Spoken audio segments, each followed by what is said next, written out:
I'm, Higher power is going to come into this one way or the other. amen. Always does. All right. Are you still flying high from the animal from the plant It is. whatever that peyote coyote stuff you were taking? Yeah. Ayahuasca. Yeah, it is. Yeah, it's definitely life-changing miracles, brother. It was Wow. just amazing. And what's really interesting, there were about 40 people in our group. And usually these groups are a lot bigger. They're usually like between 80 and 90. That's the Yeah, I demand. saw the picture on Facebook. Looked like a Yeah, nice, happy group of people. yeah. And so I've been, kind of documenting, working on my a blog. It's probably going to end up being, it might be two or three or four. I don't know. I don't know how I'm gonna produce it, but there's a lot of stuff flowing, and just working on the lessons, and it's that we have a WhatsApp chain going, and so Yeah. everybody just, you put something up, you respond, and at any time of the day, you just go and look at this thing, and you can look at 15 different messages from people coming from different angles, but all coming from the same source, going through the same experience, and going out to each source. It's just phenomenal. Yeah. You can feel it. Yeah. So why did you go? What prompted you to take the journey? And did Lee go? Did No, she did not. I had in 2019, I knew early mid 2019 that I was just running out of steam, and it didn't matter. The money didn't matter anymore, and I yeah, wasn't having fun. you were posting? That was when you were considering retiring. I remember Exactly. reading Yeah. some stuff about that. Yeah. And finally, we went and did a trip. I had a couple of friends of mine were doing a long hike, a trek up to base camp at Mount Everest. So it's just a Hmm. base camp, and at 14,000 feet or whatever, 16,000 feet, whatever it is, just.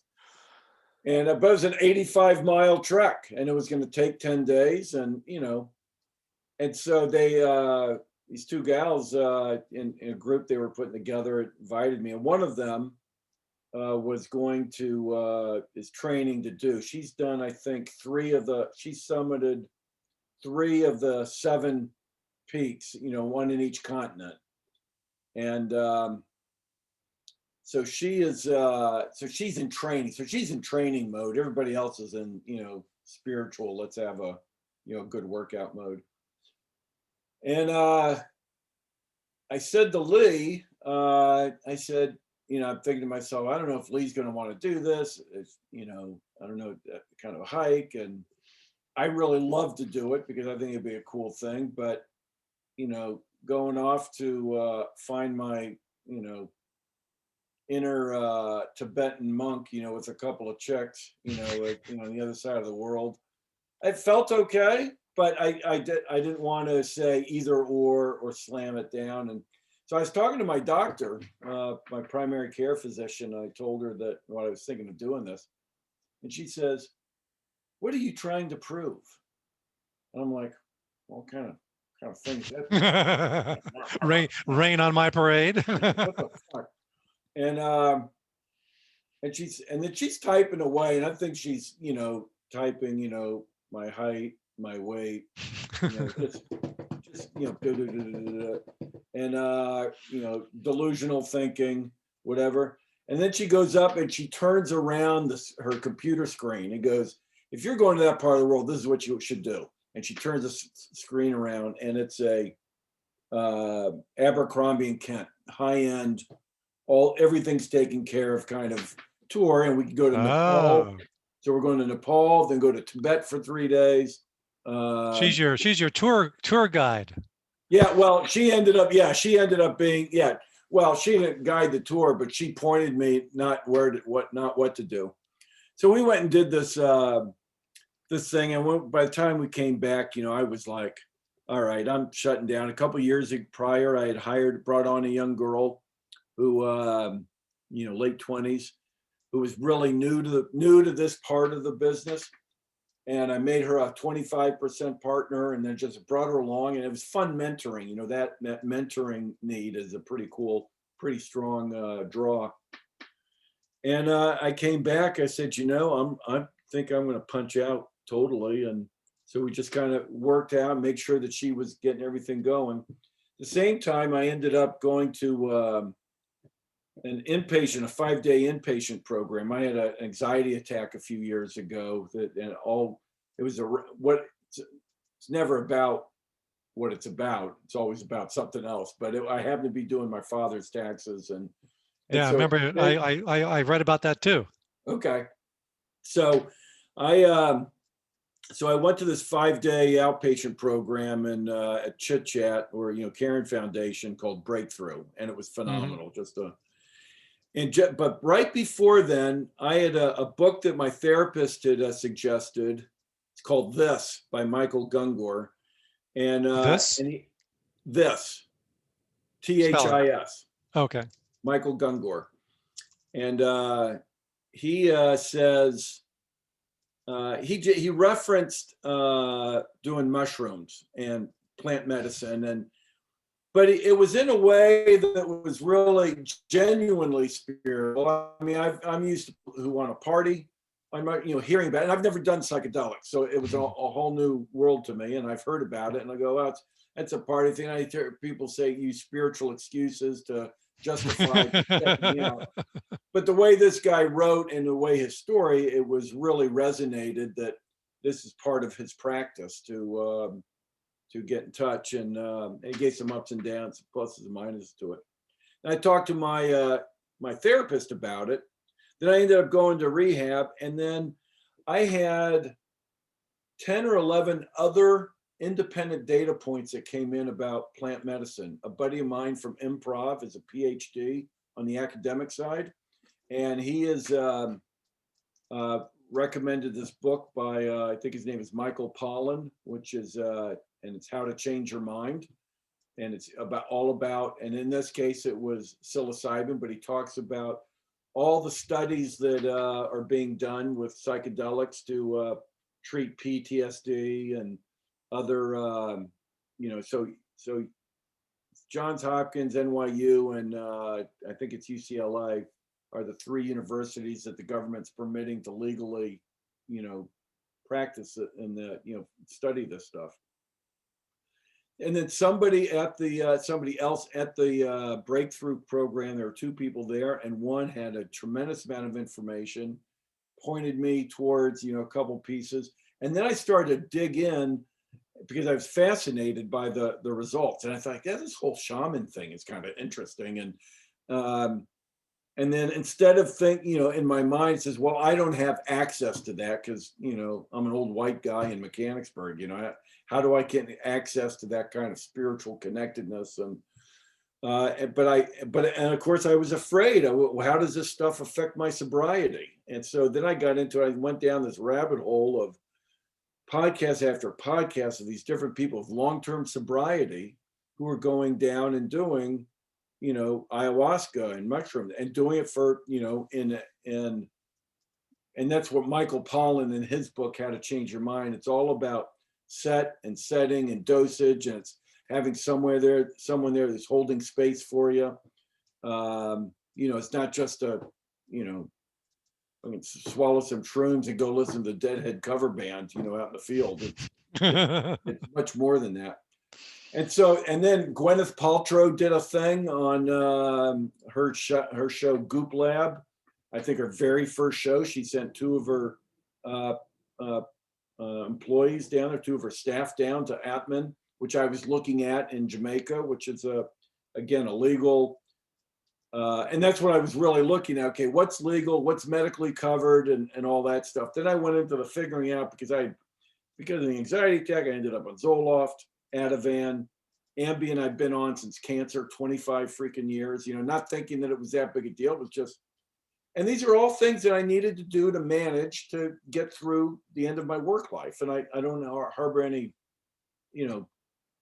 disgust or disdain or regret. I mean, I did what I need to do, and it's fine. So, but as I gathered all this information, and I kept hearing this Rythmia place reference, and this is a place in Rythmia. It's Rythmia, is a down in Costa Rica, and it is the only place in the world where they perform these ayahuasca rituals with shamans who are raised and trained in the discipline. But they also have a fully licensed medical facility on site. Yeah, I And did go to so, their I went to their website and I read about it. okay. So, and it's, yeah, so it's an enclave. I mean, it's gated community. It's got, you hear all kinds of the monkeys and wolves and everything outside, but inside you're in this place. And as I was just writing about, a lot of people, when they go do ayahuasca, they're going down to Peru and they're hopping on some kind of rowboat going up the Amazon to some, strange place, and of huts and snakes and mosquitoes. And this place in Costa Rica is, it's got a pool, it's got stable Wi-Fi, and it's, if it goes wrong, you just go back to bed, So, so I ended up, so then so first thing I had to do was get off my meds, and I'm working to get off my meds. And as that was going okay, I had signed up for a May course. Well, because of COVID, May got canceled. It got kicked to July, and then it got kicked to November, and then finally kicked to March. And so the purpose, to answer your question, in all the work that I've done, all the therapy that I've done, all the 12-step work, and particularly, 4-step and 6 and 7, and trying to figure out what's the thing behind the thing behind the thing that, that has this, and what's really, it's identifying what is the trauma that caused this schism. And so that's the theory is that we're born whole. There is some kind of traumatic experience that causes a schism between the body and the soul. And then we build our lives to cover that up, and it's our defense mechanisms.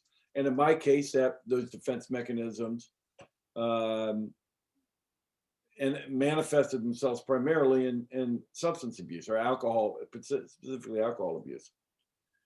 So I wanted to go and find out what's the thing behind the thing behind the thing, essentially. And if there's a shaman that can put something in me, and that's what they said, once the medicine goes in, you're doing all the work, but you're not stopping Mother Ayahuasca. She's going to go, and she's going to go to the highest priority, not my highest priority, the highest priority. And it's using plant intelligence, and it's about that connectivity. And so I've developed this whole new appreciation for people who are vegan and vegetarian, and how these practices, and how it helps them on their path back to wholeness and having that merge, the grand bonus, the brass ring at the end of the day is a merger of the heart and soul with, and essentially a dissolution or a destruction of the ego. So that's the purpose. That was the reason so what'd you find out? In more words than you needed. That's the reason that I did it. Okay, second question. Mhm. For you, where are you now? And what did you learn from it, from the thing behind the thing behind the thing? So I went down there with, I'm still processing. And we're told that when they take us through some of the classes, because they really get in, they say, okay, on the 4th day, it's going to be your low point, and then it's going to start to build back up. And it's why it's important for the breathing, and it's important for, having whatever whatever helps me engage with spirit, I need to engage in that practice. And part of that for me is writing. So I'm in the process of literally writing, and I've got like 3,500 words already, and just breaking it down a little bit of what we're talking about, which is helping me articulate, take the feelings and put it out to paper. when I went down there, I was, because of a number of things that have occurred, some recurring things, and because it's not an uncommon theme, I was prepared to go down and learn that the big trauma in my life was some kind of sexual abuse. And so I don't know that. I've never had any specific inkling. It's just that I just told myself, well, it doesn't get any worse than that, maybe. And maybe it does, but it's pretty intense. And so I just, am I willing to go and learn that? And the founder of it, the guy, Jerry Powell, he's got an amazing story that he used a different psychedelic called iboga, which is much heavier duty than ayahuasca, but found out that he had been molested by a family member at 3 years of age. And he didn't believe it, but he was literally watching it as it was occurring. And then he called his father and just confirmed everything. So anyways, it's, so I was prepared to do that. That didn't come up. The simplicity of what, and that's because there were 4 ceremonies, and so there are 4 different, different journeys, but the overall, the overall, or the consistent issue that has plagued me happens to be forgiveness. And it's not forgiving other people, it's forgiving myself. And of all the step work I have done, and I'll speak specifically to the relationship with my father, I never felt that he gave me the love that I wanted or that I needed.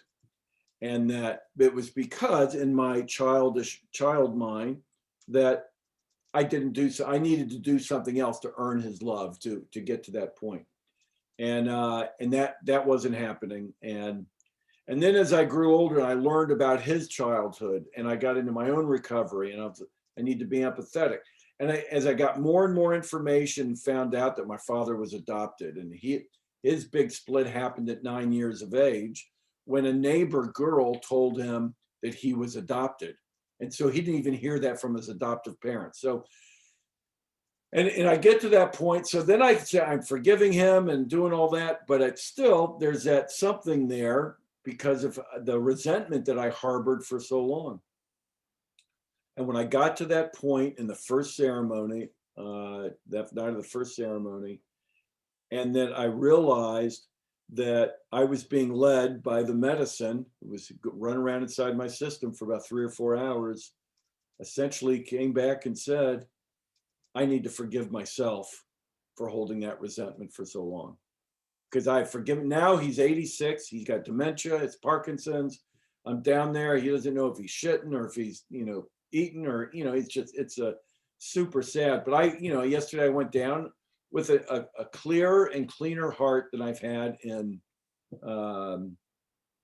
forever, and to be able to be with him and be there for that moment. So that was like, if Mother Ayahuasca goes to the highest priority, that's the first thing, essentially. Now, there are some visions and some things that happened beforehand. I've got to tell you, the psychedelic visions and the stories that I have are just amazing, but every one of them happened as much as I'm holding my ginger and lemon tea with I don't want to tell you what I want to tell you what I bought this for my bride, this coffee mug for my bride for I just want to touch your butt all the time, it's nice. And then or this tangerine, as real as these are, as much as I'm touching every one of these visions happened and is set in my psyche and my DNA like forever. So there were the lessons, and then there's the actual purgation, the actual purging of, because when I hit that point of when I realized I started to get sick, and then I'm over there and I'm thinking about my dad. I know this is about my dad. And all of a sudden I realized that I've forgiven him, but I've never forgiven myself. And I got sick. Edwards, so everybody had this bucket at the end of their bed. You got a bucket, you got a roll of toilet paper. I had my little water bottle. and then my little cup. And this is the, when you hear a cup of ayahuasca, this is it. It's like a big, just a big shot glass, you know, big shot cup. And and so that's at the end of the bed. Well, I'm just on the verge, and the smoke is coming in. It's a land of smoke and feathers. I mean, these shamans they're doing their magic. They got harmonicas and bells and hey, the whole thing, and it all works together. In the meantime, all I hear are all around me is 40 other people throwing up, laughing, crying, screaming, people getting up and dancing. I mean, people all on their own program, you know, and just but we're all connected by spirit. And so all of a sudden I start to throw up when I think forgive yourself, and I threw up, and it was like really like huge. But it wasn't like when I threw up when I was drinking or when I get sick or I've got some kind of food poisoning where it's all this came. I looked down, and of course I get teary-eyed, and I'm looking down, and in the bottom of my bucket, it's a kind of an oval shape, and it's about 7 inches across and 4.5 or 5 inches tall. And it's about an inch and a half, an inch to an inch and a half thick. And it is as black as the outline of this screen right here. And I'm looking at it, I'm like, what the fuck is that? And just trying to figure out. And you could have I could have stuck a candle or a pen in it, and it would have stood up. That was black sand. All the way down. I was probably carrying that for 60 years. That's at the bottom of my gut. And it was like, oh my God. So then, and I'm like, and I'm now I've started to settle my mind a little bit. And I said, I got to explore this. And so I'm picking it. And I wanted to see if it rolled over, and it didn't. It was like Jello, you know, it just wouldn't. But there was a little bit of bile, the black bile that went around the rim, you know, the edges, the bottom rim, and it came up. And so it looked like this for me, because you had like my head, and then it had this up here. I'm like, oh, it looks like a Maryland crab, you know. So I'm thinking, oh, it's, you know, crab week in Annapolis. And the next day, or a few hours later, I'm walking down to a breakfast, and I look down at my wrist, and we got these beads thing that they gave us, which is there's a labyrinth there, and you walk by it with a stone, and you knock people that you don't want to enter into, people who are blocks to your spirit. You ask them not to show up, and things that you do want, like patience and tolerance and love, you know, that you want to show up, are there. So as I look down, and this is a bamboo bracelet that I got in Tibet. Whopping price of 70 cents. And our local guide, his name was Nawan, you know, took it to me. And so we're leaving the last day in Tibet. We're having breakfast in the hotel. And he says, and I say to him, Nawan, when I wear this, I'll think of you. And then he grabs my hands, and like praying hands, and he pulls them together, and he says,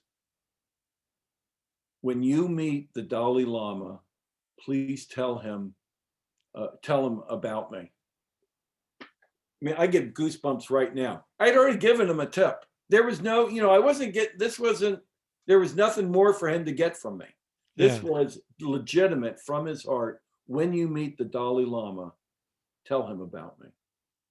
And so I went to, and I looked down, and then I realized that that's what I was seeing in the bottom of my bucket, that it was this. It was the bile had gone around the outside, and the black muck stuff was down in here. And it just made a connection, like, oh my God. So I ended up, so that was the big, talking about getting the really deep thing. Now there were 3 more ceremonies to go. So there's other visions. The lessons, though, typically tended to surround, that we're all about forgiveness, or some angle of that. There was one on the I forgot if it was the third, maybe it was the fourth night, but I'm sitting there and I couldn't get sick, and I was close, and I was thinking about what my intention was. And early on, the intention for that fourth night was, for the first night, the intention was show me who I have become, and then that's what happened, and that's one of the recommendations. And then and I've got this. I've got notes while I'm on, totally whacked out on. I say totally whacked out. I'm totally being on psychedelics was, you're in a suspended kind of goofy state, kind of like I was drinking, except that instead of the world, narrowing down and you become very focused on, whatever's there, you hear and see everything. I mean, everything, whether it's a shaman singing, someone puking, the toilet flushing, someone else throwing up, someone else, dancing. You just take it all. There are no filters. Everything just comes in. It is the most incredibly beautiful thing, because it is. And I wrote down in one of my notes that it's in one of my books, and I'll remember it because I've laughed at it so many times. It's the here we go. It's right here. So it says, the cacophonous symphony of sacred retching, sacred and that's what you learn, is that the retching, the throwing up, that is the brass ring. That's what you're going for, because when you identify it, that's when you get to purge it out of your system. It's the ultimate gift. People say, oh, I don't want to get sick, or I don't want to shit my pants. Bullshit. That means you've done the hard soul work that's going to get the physical release, and have that physical release manifested by literally lightening you so you can vibrate at a higher level. And it's by getting that sludge, that black sand, that sludge out of the bowels of the system. It's just phenomenal. And nothing, like I said, all the visions. Yes. You want to hear a couple visions?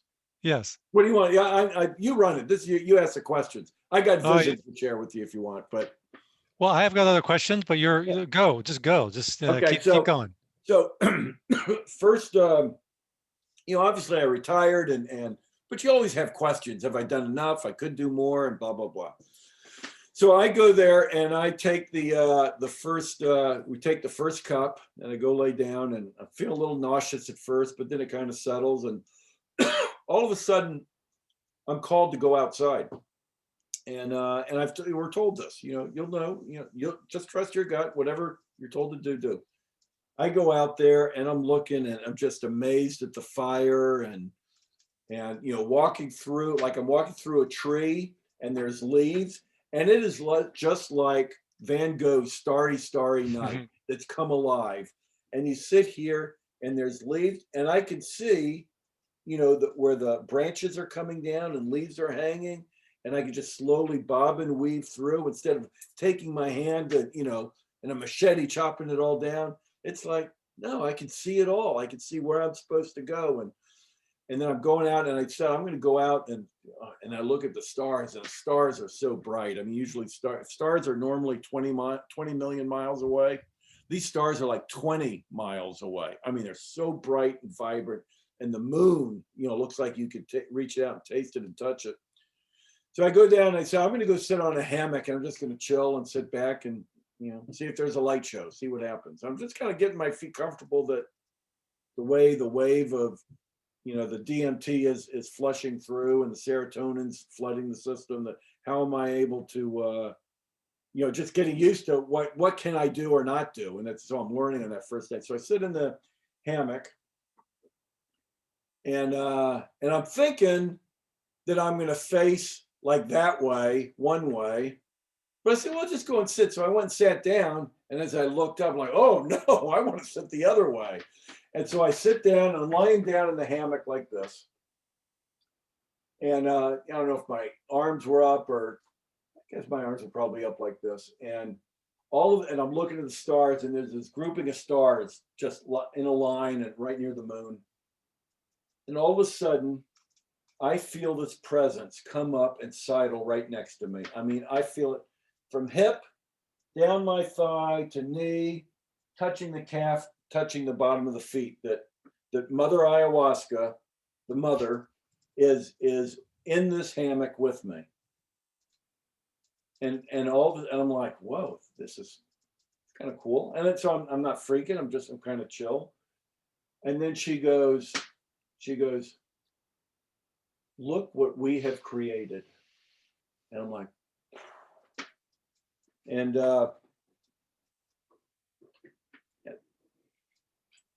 like that, the stars became all of my ancestors. And it was like I was looking at not just my father and mother and their parents and their parents and their parents and their parents, but also my children and my grandchildren and their children and their children. The whole vibrational sequence of my ancestral lineage was laid out right in front of me.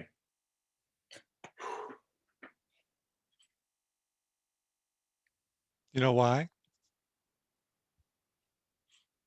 And Mother Aya says,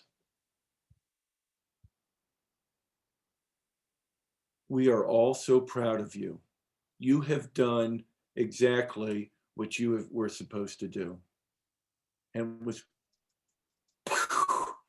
and I just sat there and I'm just like, because I can look at my spreadsheet of, how I count my money. When I go into the hermit mode, I come down in my basement and close the door and dim the lights. And I'm like Ebenezer Scrooge, just counting my money. And it was just, God, it was like, so that feeling of wholeness and completeness, and that everything I was supposed, that I did it. Job well done, mission accomplished, yada yada. And it was so it was very and I'm telling you, just like wanting to touch Lee's butt, it was as real as and feels as real right now as it did in that moment when it was going down. So there's another vision where I was just before you move to the second one. Yeah. May I share a piece of information? Sure, absolutely. For your by the way, always go with yeses and nos. Okay. That's not yes. That's yes. okay. Yes. Okay. Good. Because otherwise it could be really a no. So yes is yes, no is no. Yes. Say yes to the mess. Absolutely. All right. So this is after you threw up, correct? No. This is before. That was before I threw up. So that the interesting thing, part of the whole stuff, it was like I needed to know that before I could go in and this is the way I've rationalized it. And the story was the same each night after the first cup. I never got sick after the first cup. I never purged. Again, it's not getting sick because it's getting healthy. I never purged after the first cup. It was always after the second cup. But it's like I had to go through, Mother Aya had to take me on a journey and download some important information for me to not just consider, but to absorb and to clearly know before I was worthy of moving on to the purge. I would say before you were secure. Yes. Because you were already worthy. Yeah, and there's a whole nother worthy thing that comes on in a telepathic communication. But you were seeing your entire lineage supporting you. Yes. In your security. Yes. In that moment. And okay, I've never had that. Never felt that. It doesn't matter the money. It doesn't matter doesn't matter anything. So what you did is what we would call going direct. So for example, if you didn't get it from dad, then you go direct and you get your father, mother, feminine, masculine love directly between you and higher power. In this case, it was your entire family lineage that represents that. And that's the vision that you had. And the newest piece of information in that is that in that lineage rests my father. So I've always thought I haven't done good enough, but what I got was, along with everybody else, I did exactly what I was supposed to do. And it was, Because and this is now the piece of information I'm really choosing to share with you. mhm. What I've learned, and it's interesting, the whole story you're telling me that happened in March, I had a similar experience Mm, through a different medium. mhm. Um, and so from the person I'm studying from, when you walk through the door of your change, right, whether it's letting go of something or receiving something. So when you are now coming from your anointed self, no longer the lesser self, but the anointed self, in this case, for anger transforms into forgiveness and authority, and you've made that change, it not only obviously affects you, it affects 4 generations before and Yeah. 4 generations after. And when you're going through just now, and I'm glad this is recorded because you can count, I was counting, and my kids and their kids and their kids and their, you actually named 4 before you, and you literally named Wow. 4 after you when you were telling that Wow. story. It's 8 total that are affected by your change. So they all got it when you got it. And Wow. that's what's beautiful. And your dad got it too. Yes. Yesterday, when I went down, I got to share with him. And I went in, I said, one of his caregivers is from Honduras.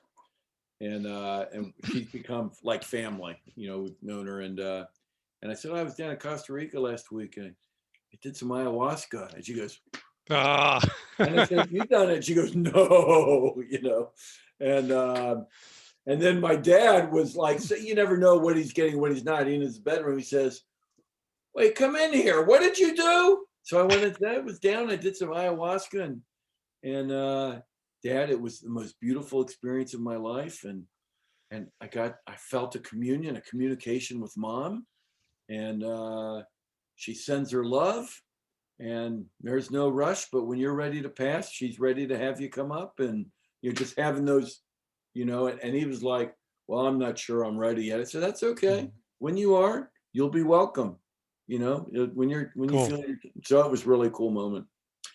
Another moment, and I told you, you popped up just in the context of a vision. And there was, did I tell you about my 8th grade girlfriend on the phone yesterday? Eighth No. grade girlfriend. Her name's Moana Meyer. I grew up in Hawaii, right? So Mhm. Moana, we reconnected in 10th grade. I was back in Hawaii with for my father's wedding and a family vacation, and we are doing a big do. And we had reconnected and had breakfast, and we're laughing and giggling and just having a heck of a time with our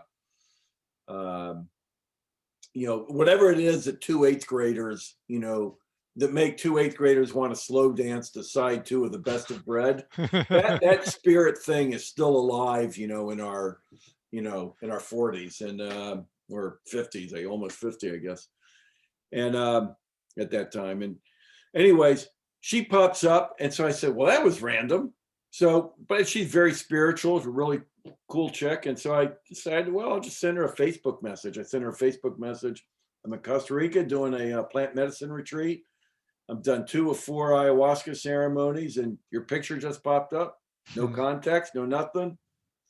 And so I just wanted to thank you for being part of my healing journey, sending love and aloha. So I have no idea what she's going to say or do or whatever, how she'd respond. She comes back within a few hours with a video message that says, my sweet Patrick. And she says, this is crazy, but I just did ayahuasca about a month ago. And she's on her own journey. So we somehow, through the vine of Mother Ayahuasca, we were connected, and she just popped up. And so he says, well, call me when you get back. So yesterday we did a FaceTime call, and it was Lee and I and Moana, and they get along famously. And we had just some fun stories.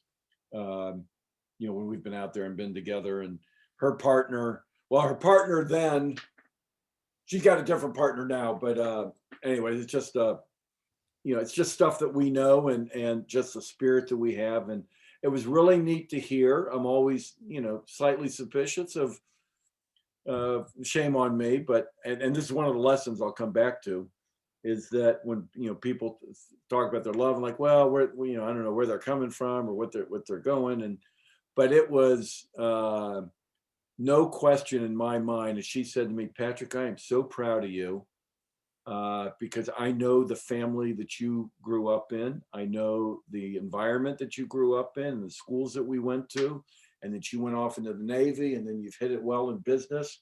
And for you to honor your soul's request to, go on this journey is just so cool. And so to hear that from her was just worth, everything. It was just really special. And so same message, very same message that I got from my ancestors, the lineage forward and backward, and I got from her. Another time I went out, and so it was a first cup, and I'm thinking, okay, just be patient. And because what I wanted was the electric light show and the geometric figures. And people I'm talking to are coming up with these incredible stories, and there's birds going in and biting a chunk of their anxiety and pulling it out, spitting it out. And another guy had he had coffee with Buddha and Jesus. He said Jesus wouldn't talk to him. He just kind of looked the other way, but he and Buddha had a great conversation. So just, different random crazy, stuff that I have so many different items to pull from at improv now. It's awesome. So we ended up, I'm sitting there and I'm waiting, and I'm like, I really wanted to see the light show. And I've done through my own meditation practice, and including just a few days before I went down, I was able to create some very strong imagery and derive meaning from it, and get receive messages. And but they're always in black and white. But people tell, oh no, this is like psychedelic colors. This is the real deal. And so I'm like, oh man, I really want to get that. So I'm just going to lie here, and I'm going to practice my breathing. I'm clearing out my chakras, and just doing all the summoning all the hooky pook wisdom that I've ever heard over the years, and trying to make it work. And well, you can't fool Mother Nature. You cannot, tell Mother Aya what you want. But all of a sudden, there was a little flash, and then like a diamond encrusted matrix or a lattice work that showed up, but it was real small. It was just like, but small up here. And I'm like, oh, fucking A, here it comes. Give me the popcorn. And I'm ready. And then all of a sudden it disappears. And I'm like, and now I'm talking to Mother Aya. I'm saying, Mother, what's going on? Come on. You gotta show me, give me something. And give me something to hang on to. And all she said was, I could hear her clear as day, that just relax, be patient.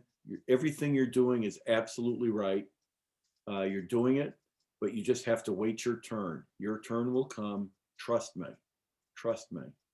And I'm like, oh, come on. Yeah, give me something. You got to show me something. And then it just blurted out of my mouth. Come on, just show me a little leg. All of a sudden, I hear her laughing, and then she appears. And she doesn't appear frontally, it's like from the back. And I can tell, and I have a long history of intuiting my higher power or God as a woman, as a Black woman. That's just my, that happened during cancer. It's happened, various times, over the last, 25 years. And so I kind of have that, to me, that's kind of embedded in. All of a sudden, she shows up, and she is in really brightly colored, like tribal, ancestral tribal wear. It's like, like you'd see something from Gabon or something. It's some, some crazy thing. And she's sitting here. So all I could see is like from here back. I don't get any facial features. And she's dancing and she's twerking and she's like shaking her ass at me and everything. And she's laughing and I'm laughing out loud. I'm like giggling hard, you know, and other people are retching, some people are yawning, some people are sleeping, you know, whatever it is. And I'm just laughing and just giggling. And it was like perfect. And it's like she told me that, hey, you need to get up and so why don't you just get up and dance?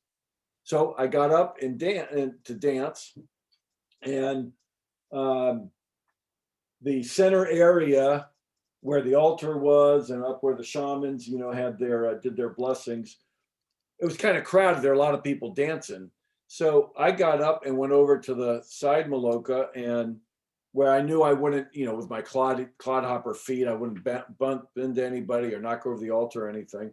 And I'm over there dancing. I've channeling, you know, my inner Stevie Nicks, and I'm like doing the swimming up and goofing.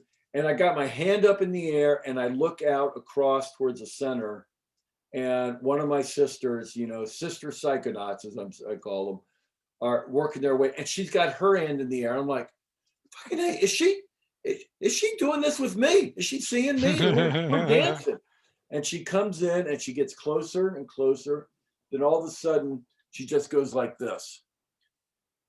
And I'm walking towards her, and I know that, you know, I don't need to touch her. I just need to give her love. I don't need to, you know, see if she's okay. I don't need to be a hero. You know, I just know that. I'm walking by, and I think she's purging. I think she's throwing up there on the floor. And I'm walking, and behind her is Shaman Chris. He's got a whole nother incredible part. He actually did led the ceremony on the first night. And I was walking that way, and I said, hey, our sister's purging. I think our sister's purging here. He goes, okay. So I kept going. I go out, and I'm kind of dancing, and I go out by the fire, and the fire is just doing its magic. Of course, everything's so bright and it's just amazing. And I sit down, and on the other side of the fire, there's one of the fire starter, the fire keeper, is doing his thing, and then he takes some of the embers and he goes inside to put it with the to keep the altar going inside. And I'm looking at this gal who's right across from me, and she's holding a pillow and a blanket, and and I could tell that she's really feeling emotion, and sadness is coming on, and or some kind of purge, and, you know, deep emotion, and she starts to cry, and then it's like really deep. And I'm just sitting there, and the same thoughts are just, you know, your job is to hold space. Just sit here. It's okay. Just sit here. All of a sudden, out of the flame, so between me and Genevieve, the woman I was just talking about, this Lee rises from the flame. It's kind of like and it was, you know, like a Wizard of Oz moment. You know, she just raises up right there, and she's got this big smile, and she says, you know, it's okay to be a good girlfriend. You can be an awesome girlfriend. And that goes back to part of our communication, is that we had I was down here working one night, Lee's up, you know, doing Christmas decorations.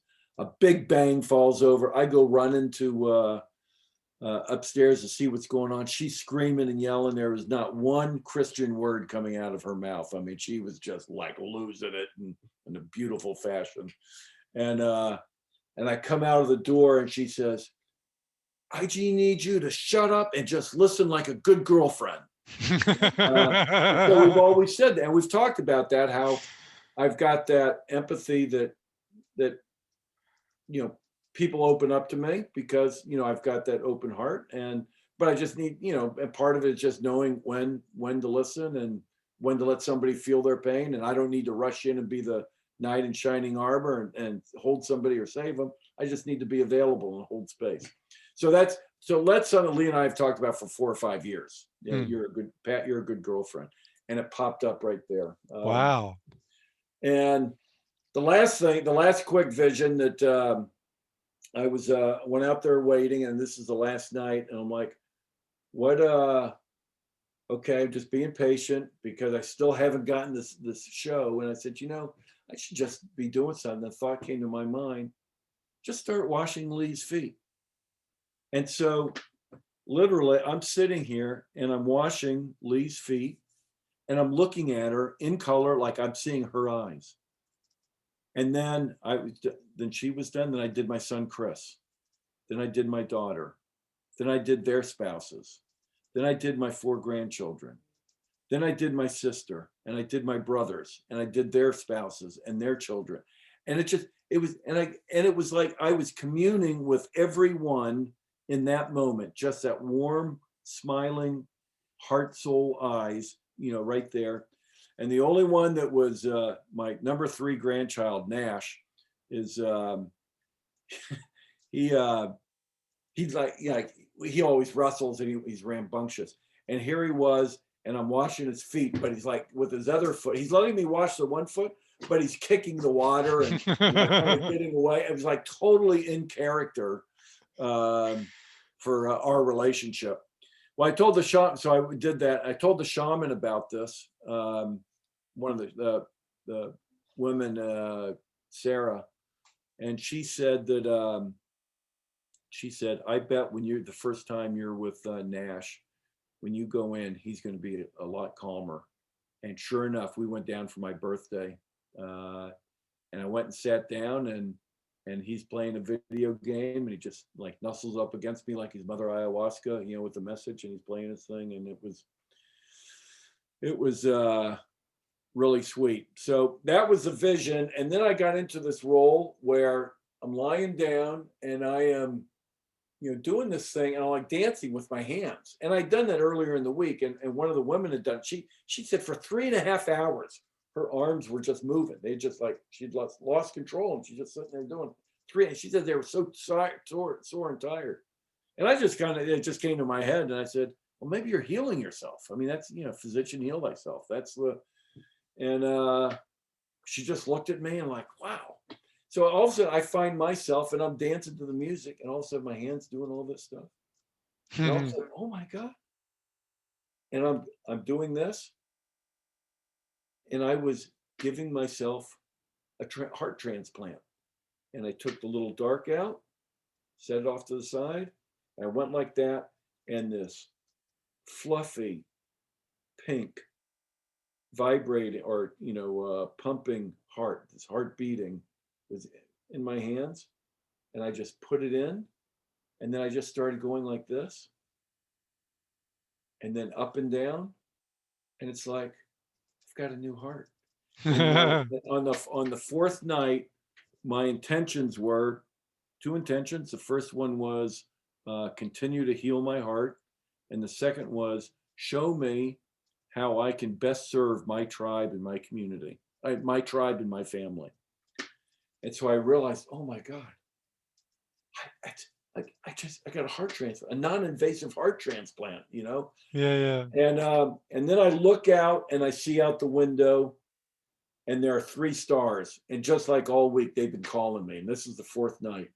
And I see the stars are calling me.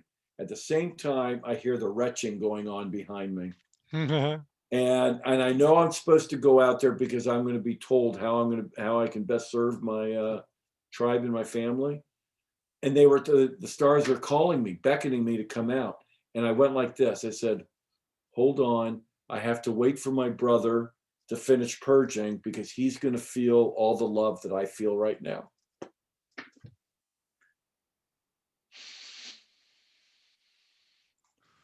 So honestly, I like to think that I would have done the right thing. That I do the power, do my duty before I went out for my to get my special gift of what I'm supposed to be doing for the rest of my life. That's a mentality. But there was no way. It wasn't a wrestling match. It was saying, stars, hold on, I'll be out there. I've got to wait for my buddy Matt here to finish purging. And all of a sudden, and he's purging, loud, and the shaman's over there dancing and humming and waving the patter of the leaves and the smoke, and it just, I mean, it was like really intense. And all of a sudden, everything had just settled down, and he was quiet, Uh-huh. and I was a total of clear mind. I pop up, I go outside, and I look up in the stars. Now, if on a typical night the stars were 10 stars in a square foot of my vision, I walk out there on the last night, there are 100 stars per square foot. It was so vibrant and so densely packed with my family and my ancestors, my lineage, as well as all of my tribe and all of their ancestors. And I went, and I screamed, "Whoa!" Because it was just so vibrant, and they were, that's 20 miles away. And sure enough, and then suddenly I just downloaded the message that you don't have to do anything. You just have to be. And again, it's one of those like, because all these to-do lists, I should do this, I should do that. I haven't done enough for my kids. I haven't done enough. Bullshit. I mean, Yeah. just be. And yeah, so those are some of the highlights. And I'm actually working on, I don't know if it's going to be 1 or 2 blog pieces or 3 or whatever, but it's kind of tying. Yeah, I mean, this is great because you're letting me just say out loud a lot of what I've been able to feel and just jot notes down. But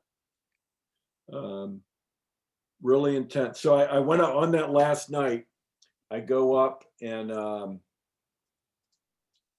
I got about 4 minutes here, and then I'm gonna turn it over. But I go up for the second glass, and I couldn't talk, and because there are periods where you're overcome by the medicine, and you can't speak clearly. And I walked up, and the assistant shaman who was assisting the main guy leans over and says, "Have you had visions and have you purged?" And I said, "Well, I didn't vomit. I had a pretty good blowout. I shut in the toilet, but then and I had visions, and then one of the visions was another high school classmate popped up, and I said, I have a high school classmate I need to reach out to." And he says, "Okay, but you didn't purge." I said, "Correct." So then he goes, talks to Mitra, the shaman, and while he's talking to him and Mitra is blessing and pouring the second cup, all I can think of in my mind that's coming to me, and I'm just looking at Mitra and saying, "I am worthy. I am worthy. I am worthy." Mitra turns around, comes up with the cup.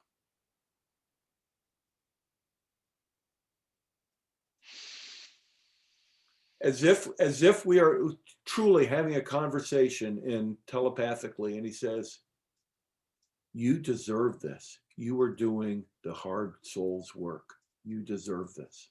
And I put it down, and of course at that point, because it's by the second cup of the fourth night, I mean, and every blend is a little bit different, and it was thick and gooey and couldn't get that down. So that was a very cool moment. At the end of that last night, or during the middle, they had called people up for blessings. And I thought it was people who had like specific physical thing and they had helped. I didn't realize everybody went up. And so I just sat back, and they only got half the group or so. And and I just sat, and I just sending love and aloha to, my brothers and sisters are getting blessed. So that's kind of cool. Then near the end of the night, well into the next morning, it's like 7 o'clock in the morning at this point, they called everybody up, and so I walked up. I bring a pillow, and we're sitting on pillows, and I'm kind of like here at the end, and this guy named Paco's right here, and Matt's here, and Brian's there, and so we're just there, and someone says, "If you've already had a blessing, please leave. This is for people who haven't had the blessing from the shaman." And so some people popped up, and there's a space that opened up in the middle, and the Sarah, the woman shaman, just said, "Pat, why don't you go over and sit there?" So I walk across, give up my space. I walk across. I go to sit down, and the girl Bridget says, somebody's already sitting here. And I said, okay. So I didn't feel rejected, didn't feel angry, didn't feel hurt. I just like, oh, okay. So I just go back and told Sarah. She said, okay, we'll just sit here on the end. So I moved, it technically moved over one. So he's going around. So the shape of this, it struck me while I'm sitting there. And they started, and they had all 4 shamans, all had 4 assistants that were, and they're rubbing oil, they're doing the spray thing. They're, touching the, got the feathers going. I mean, it's full on, the world of smoke of feathers, man. This is it. And I'm sitting there and I'm looking, and I realized that the shape of the semicircle was a little more than a semicircle, because the number of people was this shape right here. Uh-huh. And because they started here, I realized I was right here on the end. Uh-huh. And so I go back, and I'm thinking about Nawan, the Tibetan, tour guide, who said, when you see the Dalai Lama, please tell him about me. And I've been telling people about, just him this week, and why I was wearing this and what the deal was. And it comes around. And what I found out afterwards, I didn't realize this during it. What I knew is that when he got to me and I was last, and it was all coming together, that all these opportunities for me to practice patience, from the time that I needed the medicine, the hammock. my meds to get out, and then COVID to happen. And then, Mother Aya, saying, just be patient, you're doing the right thing, the dancing and everything, and it came down to that I was the very last person in the group to be blessed, but it was right on time. Wow. And it was like, totally, I love the one of my favorite definitions, of course I stole this, but one of my favorite definitions of humility, a friend of mine, Brian, says, there is a pat-shaped hole in the universe, and my job is to fill that hole. And sometimes it's bigger, sometimes it's smaller. I need to be aware of what my role is, but I need to do it. I can't be too big, I can't be too small. I need to fill it. And so that he comes up, and I'm really feeling the emotion. I'm feeling the emotion of the whole week, of my whole life, of my whole journey, of all my ancestors. I'm so grateful, and just thinking about how I said in my head, I was saying, I am not worthy. And he's saying, you deserve this. He grabs me by the back of the neck, and so his beard is up against my beard, and he's just holding it, and I could feel it going back and forth. And he says, you have done such amazingly beautiful work this week, my friend, my brother.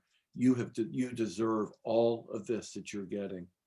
And what I found out the next day, I was talking to a woman who's had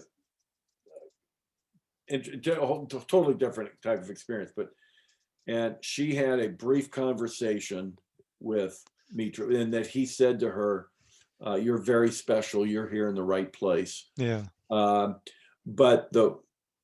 all the guys that were around me had said that, he felt that they felt they were almost being dismissed, that the blessing was, kind of perfunctory. But when he got to me, it was so personal, and so it's like I needed it. Like I was the needy one of the group that needed that. It wasn't that I was more special; it's that I'm more fucked up and needed the love. But for her to say, I was watching, and he didn't touch anybody else. He talked to me briefly, but then he talked to you and held you.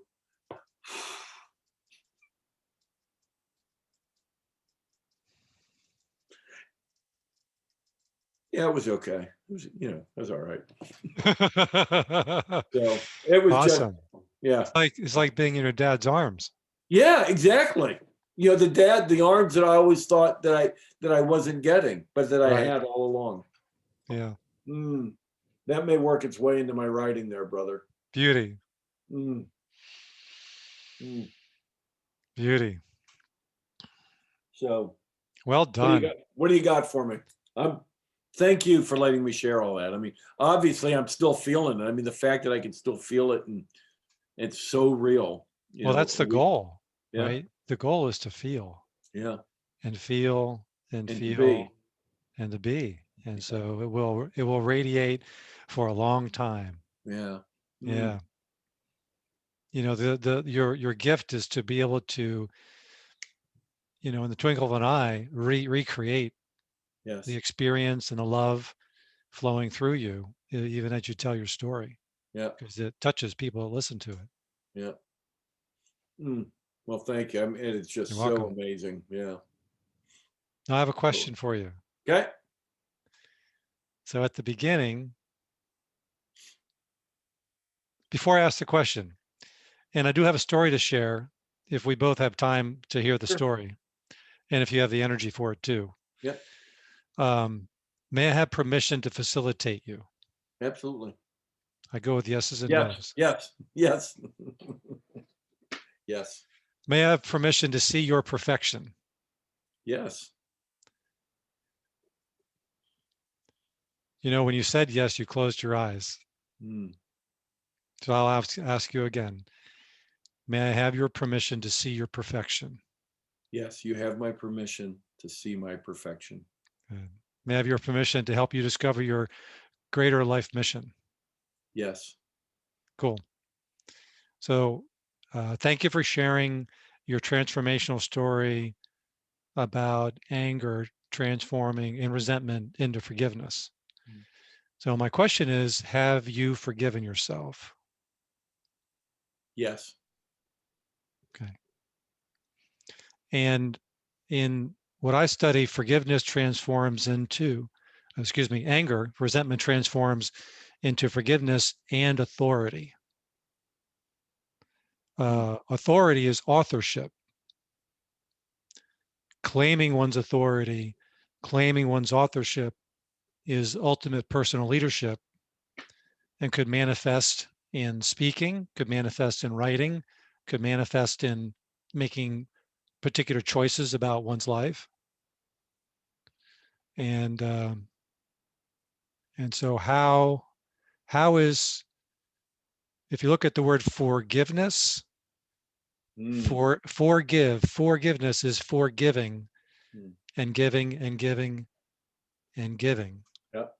And forgiveness is service.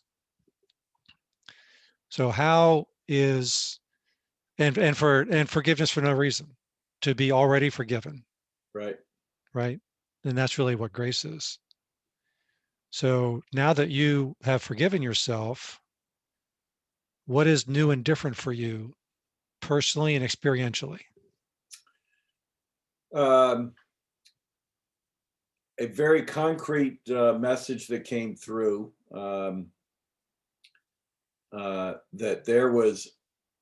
that I am being called back to Costa Rica. That just was very, I've felt it as clear as can bell. Didn't know what that looks like or what that means in day 2 of the second ceremony. But by the fourth ceremony, when I went out and I saw all the stars and all my tribe, um,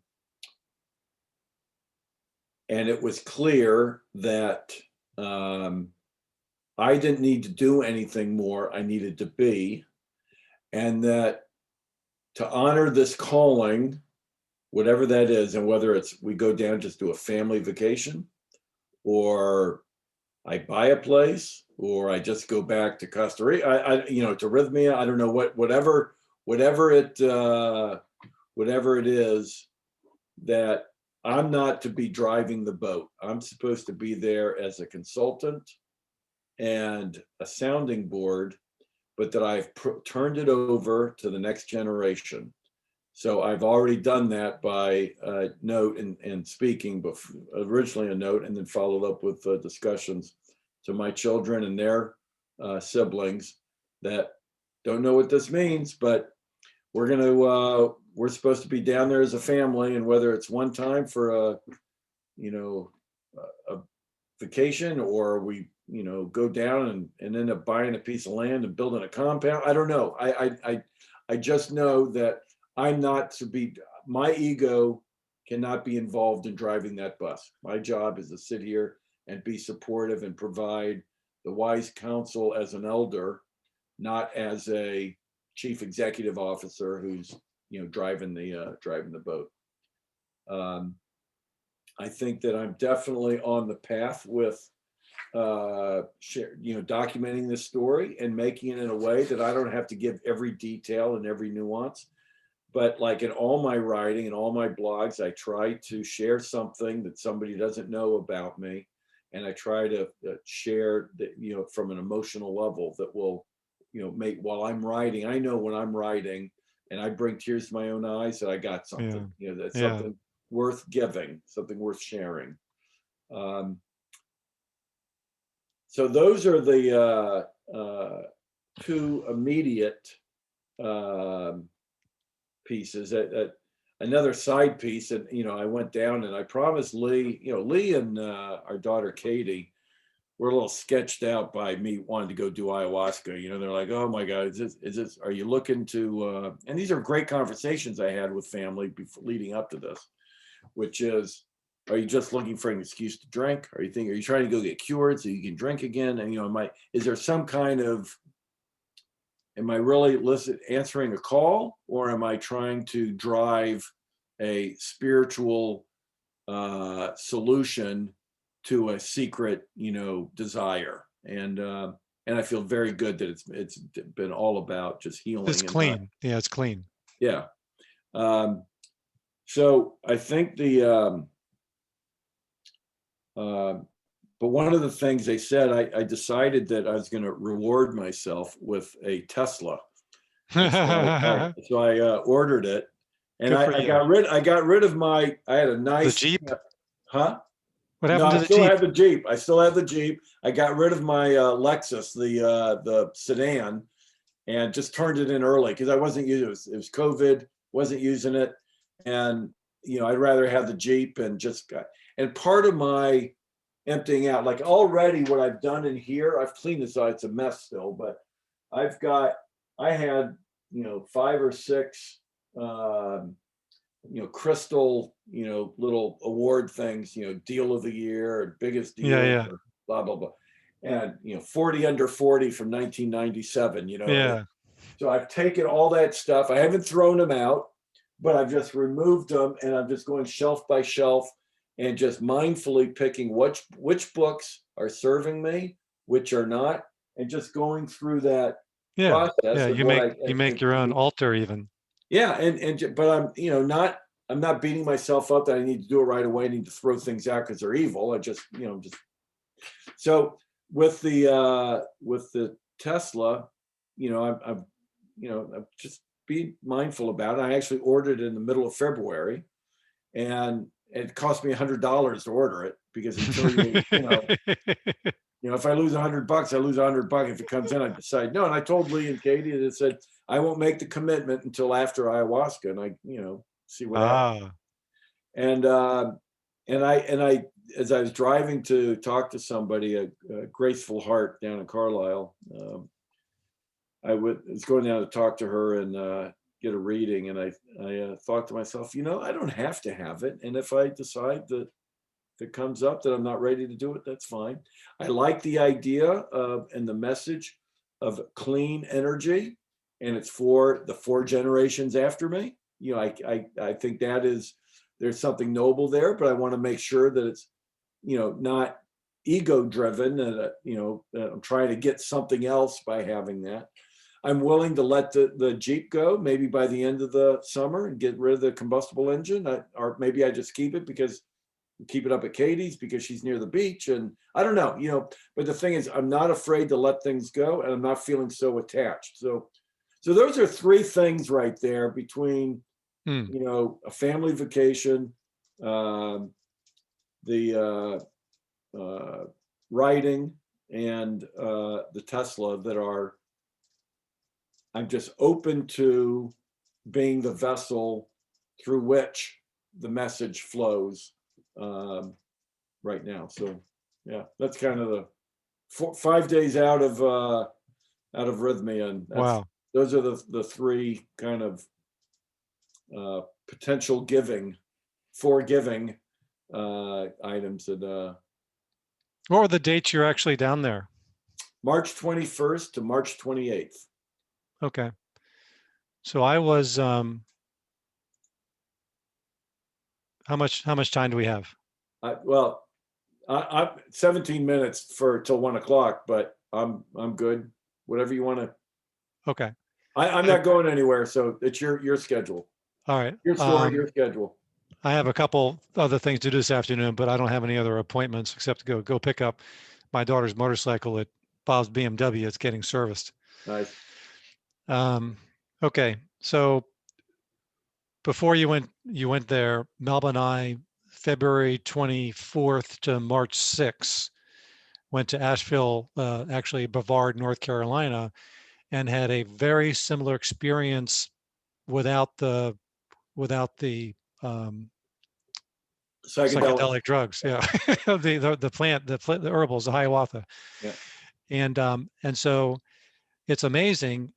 You know, we live in a holographic universe. Yeah. And so everything is in everything, and there's a lot of all roads lead to Johannesburg, so to speak, right? A lot of ways to get to a similar outcome, and the elements of your experience track exactly with elements that we experienced, just through a different medium. So the work that we did during this trip was called META, META, Meta Body Electronics. And Bob Stevens, Robert Tennyson Stevens, is one of my mentors that I met 27, 28 years ago, 1993, and maybe in 1992. So I went through two of his programs because the minister of the Unity Church, Claudel Hefner, found out about him. So a bunch of us took his first program called Language of Mastery. And he teaches conscious language, he teaches imagination activation, he teaches outcome facilitation, all these different facilitation tools for really being personally responsible for your life, making upgrades, and essentially manifesting stuff. And I've never found anybody else that I found stuff that comes close to him, but you know, like everything he does is also based in Huna, you know, the system that I studied and that you are well aware of. So it's really cool. Anyway, so I went through two of his courses, and then in his third one, outcome facilitation, is where I met Melba. And she was going through the same course. And then 2 weeks later, I proposed to her, and that was August 5th, 1994. And then the rest is history. So during the 20 some years, we used the tools that we learned from Bob, but we didn't do any more workshops. So I did like 3 back to back, one of which was called Body Energy and Body Language. And that was a week-long course. And wow, that just showed me that everything going on in our subconscious is constantly being shown through the body and doesn't lie. So our little self is always communicating to us all the time. So in 2020, because now I'm home all the time and I have a little more time in my hands, we chose to do some development work, and Melba wanted to do some Bob stuff. So we signed up for some Bob stuff, and we ended up like buying his whole kahuna package and just total immersion again, with a lot of hours and a lot of Zooms, and now experiencing all of his tool sets again, some of which have gotten some pretty cool upgrades because of what he's learned right in the last 20 years. So he's been doing what he's been doing for 50 years. And body electronics is the one thing 20 some years ago that I had the chance to do, but didn't back then. But I heard about it. It was like just the preparation going into it, because there are minerals and herbs and stuff that you take to kind of ramp up. You got to ramp up the energy, clean out the body and ramp it up. He said, just that was an experience. So this meta class was on top of 2 or 3 other really significant trainings that we did.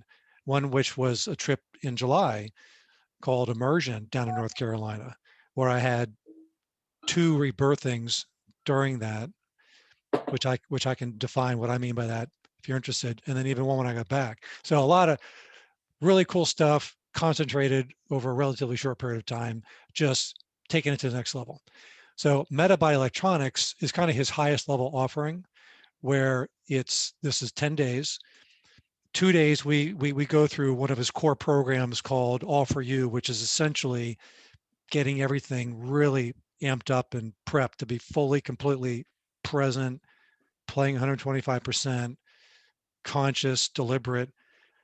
And then going into the meta session, he works from kind of bottom to the top. So we start with the endocrine system and then go through different parts of the body, the gut, right? And all the way up, then eventually the cranial is the last one. And then the final day is the culmination of everything. And that's the meta session on the final day. So each one of these different sessions is simply contact, bone to bone contact, either using a thumb, right, as close to the bone as possible, or finger contact on specific points on the body. So it's holding points. Now there's pressure involved, but it's not acupressure. So these Right. are specific points on the body that are hooked up to different organs, same as acupuncture, that are unique for the person. So it looks like we had 30 people with us, and then there were another 14 down in Australia. So they were doing it by Zoom. So that was really cool.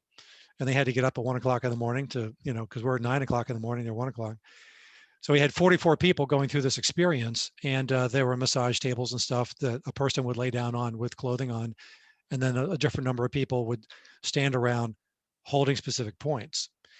So the instruction as points were being held, right, is to see perfection, meaning in their God self, right? To see them already restored, to see the Yeah. outcome has already happened, rather than to see what the problem is.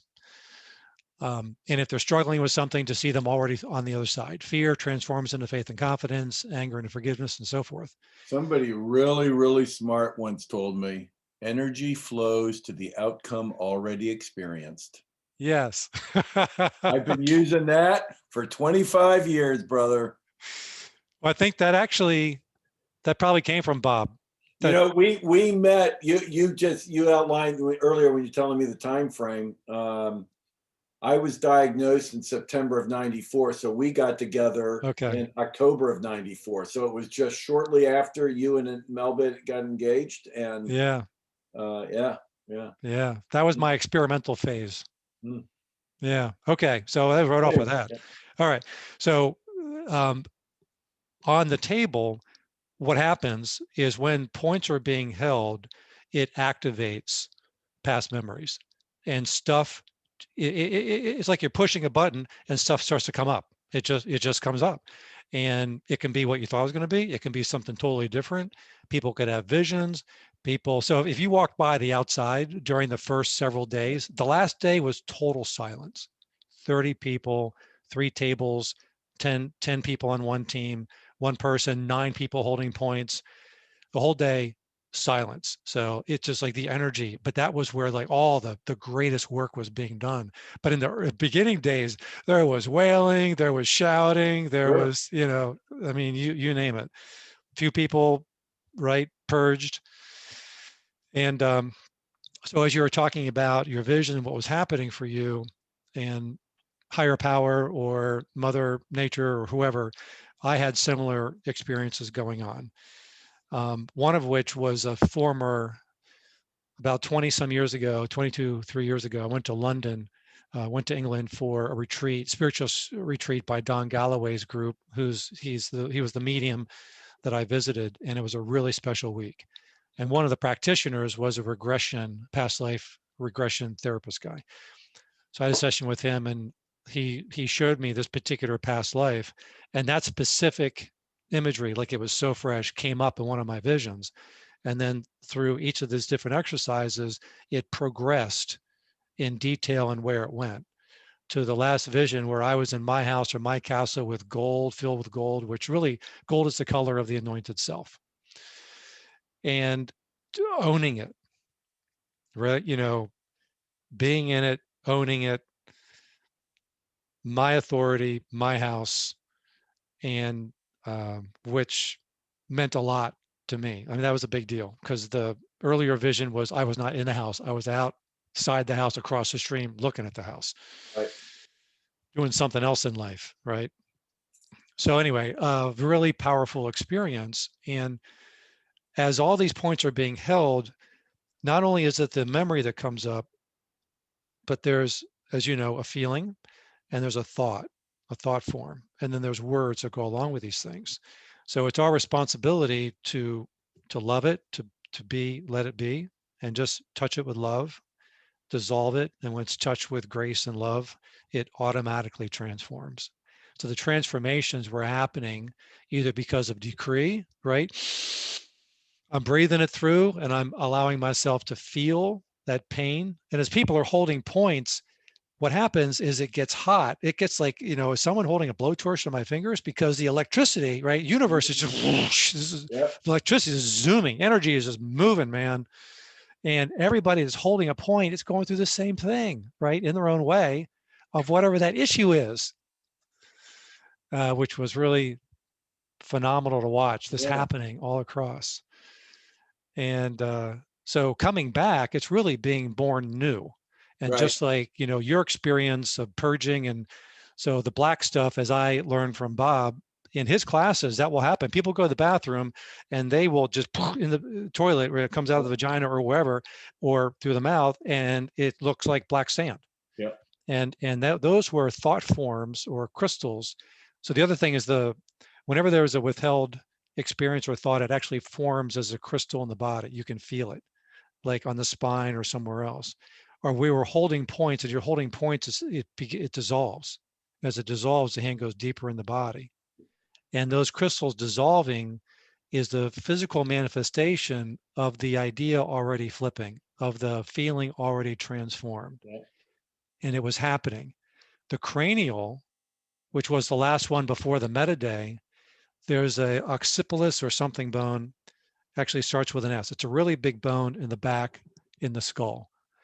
And for that one, somebody takes a clean finger with olive oil, goes in to the mouth around the upper gum line, and back in there is a muscle area tissue. And they go and they hold that point. As the point's being held, it begins to open up as the person allows it and receives it. And it opens up and the finger goes all the way in.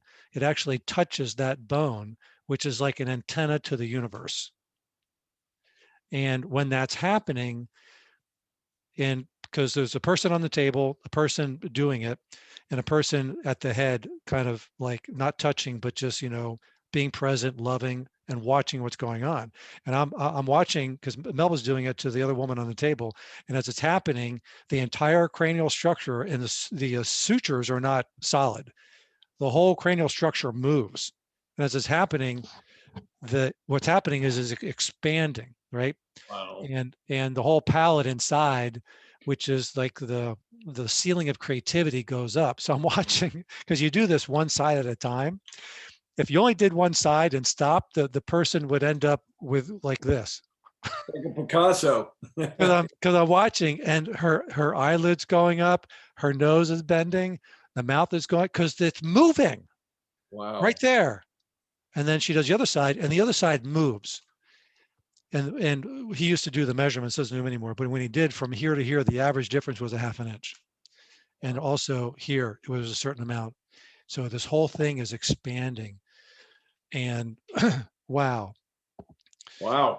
And then the spinal, which was before the cranial, you lay down face down, and we're touching all points on the spine, because every point in the spine is related to an organ and a thought form specifically, or a feeling emotion. And we're holding points on the spine until it dissolves, dissolves, and you could feel it. And they spent like 10 minutes on my neck because there were some issues in there. And I don't know what I said. I wish I had it on a recording, but it was amazing. And when I got up off that table, it was like, I'm a new person. Yeah. And so this whole week, right, this building of all the touching of the points and the dissolving. So by the time we got to the last meta day, the evidence of it working is when a person's holding a point, it gets really hot and then it cools. and then there's a throbbing, and then basically it's complete. When it's cooling and throbbing, it's when it's transcending all the different levels and doing the deepest work. And that was what the whole week was about. So since I've been back, and then I got your text, like shit, like not shit, stuff like that's been happening every day. Yeah. Mental clarity is better, and connections to things, and right. Yeah. There's been a shift. My job is to continue to walk in faith, Yeah. is to walk as if, right. Yeah. And then I'll leave you with this last thought, that when I step into my high self, right, and the little self dies, or the lesser self, or call it ego, or whatever name you choose to put on, the unahipili, right, in Huna, and Amakua comes online, the high self comes online, whatever the residual may be of the unahipili, or the old self, or the illusion, as we refer to it, is going to maybe come back fighting to survive. So you kind of just know that could happen, Right. and it's being coming up to be dealt with. So there could be residual stuff, right? Until there's a full integration that goes on, and to continue walking in faith, and continue to affirming, and to continue coming from it's already done, right? And Yeah. feeling feelings and feeling love Yeah. is the answer. So that's the track I'm on now.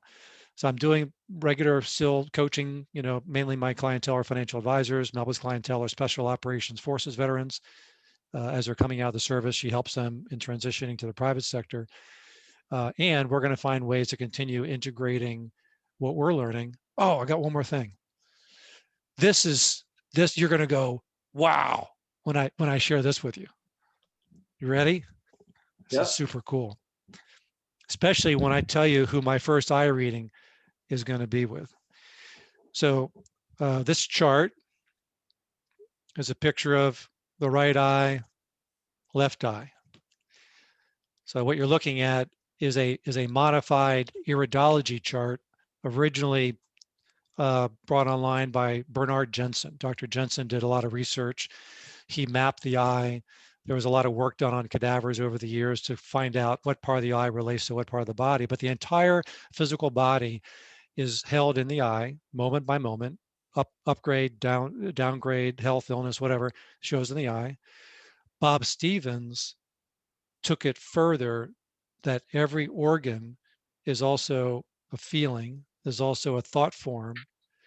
And so not only does the eye show, let's say you could look at it from, okay, what's wrong? We choose to see what's returning in terms of the transformation. So whatever the lineage is that we got, right, of our karma, of why we've been born, or whatever the inheritance is from generations before us, the work that we get to do on this planet, the eye shows exactly what that is. So it shows life mission, and it shows the let the weak man say I am strong.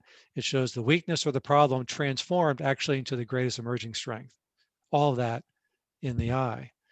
And so he calls it bio-optic holography. That's his term.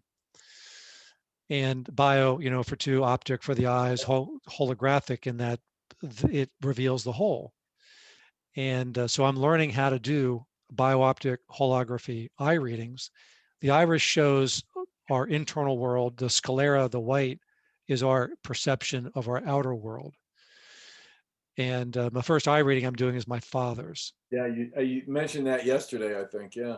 Yeah. So I got a coaching session with Bob to tune me up about what I'm seeing, and how to talk to my dad about it. And the other thing that Bob does that's unique is he's very much into herbs, right?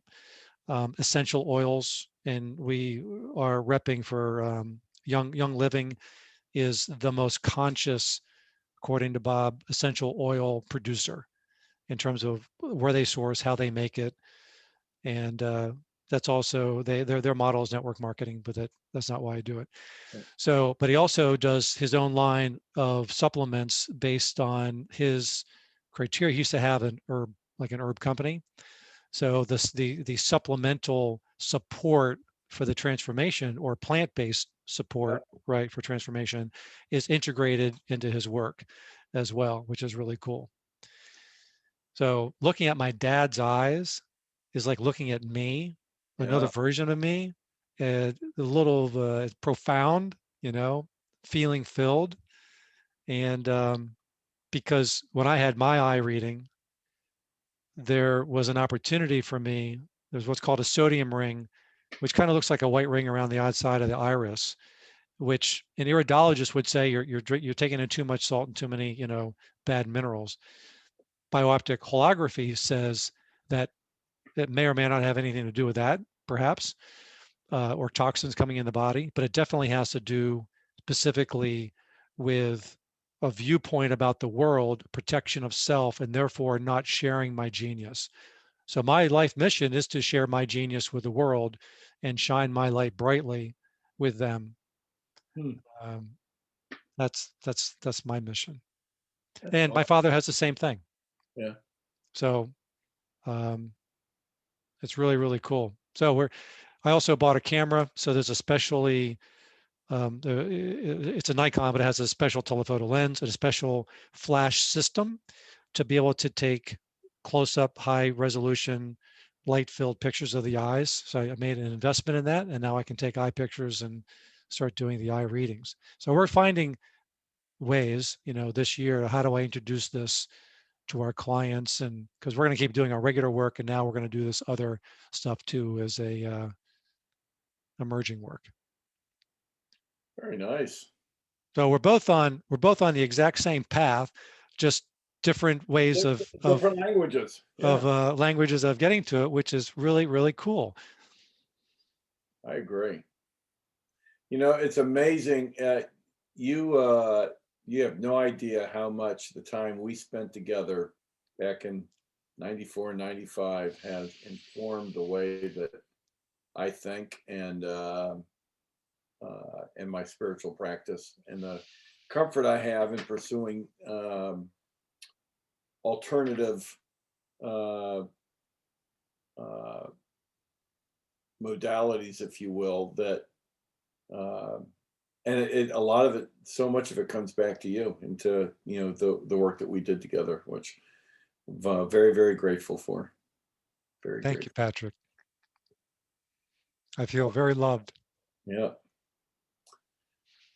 Well, cool. I'm It's very interesting. I've got these projects, and it's amazing how things are falling away that aren't that important. And Cool. there's that old line that the world steps aside for a man with a plan. Yes, it does.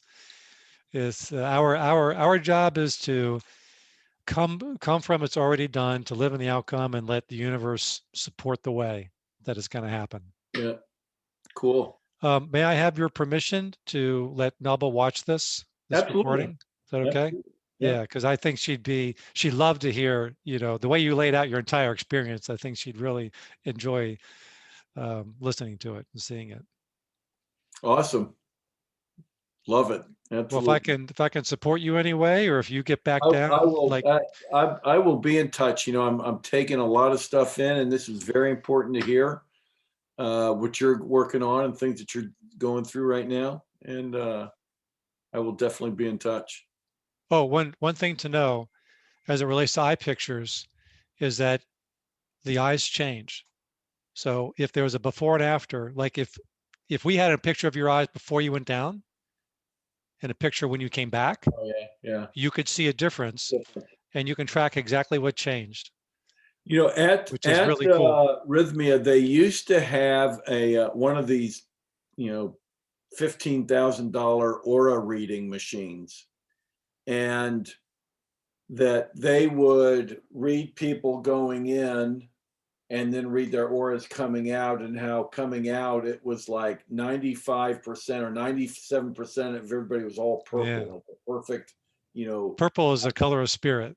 Is that, yeah, and Yes. coming in, it was all over the, Yeah, yeah, yeah. the spectrograph. They took it out, and I forgot what the reason is, but they talked about that, and that's, there's no question everybody's vibrating at a higher level, when they come Yeah. out. Yeah, purple is actually the color of the anointed self. Mm, hmm. Well, I feel like I've had a touch of the anointed self, man. That's So when you go down to see your dad, do you go down 15 and 270? yes. Okay. So we are about 20 minutes right off. So if you took Route 200, which you go by when you're on 270, between it's around Rockville area Yeah, for about, Gaithersburg, that area. Yeah.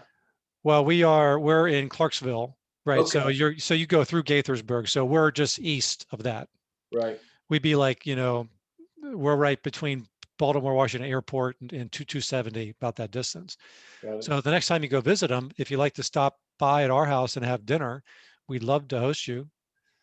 I will keep that in mind. It's it just depends on how things are going. But Lee and I, sometimes Lee comes with me, and That'd sometimes be he takes great. me, but Yeah, yeah, love to see both of you. That would be a lot of that fun. would be awesome. We will definitely have to do that. All righty. That's I perfect. love you, Patrick. Love you Thank you too, for man. sharing. Yeah. Thanks for letting me. It was awesome. All right. All right. Talk See you. soon. Bye-bye.